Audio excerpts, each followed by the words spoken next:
Maybe something like that. I've been approaching this YouTube channel all wrong. Not sure where I'll put that just yet. I've been trying to do the same thing that every other YouTube channel is doing. Make a really good background, have a high production quality, but the thing is, that's just not me. I really should clean this up a little bit.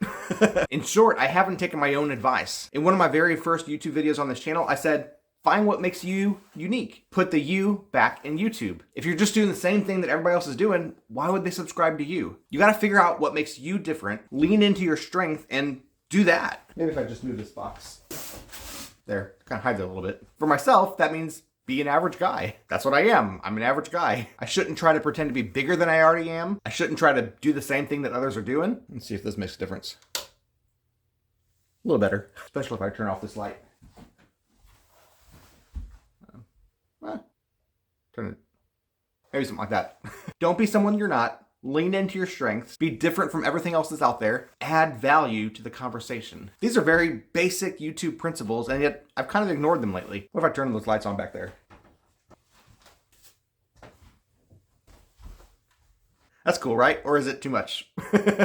Might be a bit much, but looks cinematic. All the lights, all the fancy editing, sometimes it just gets in the way. Sometimes it's more important just to be yourself and add value. I encourage you to do that. I'm gonna try to do that. And if I can do it, you can do it too. I'm just an average guy.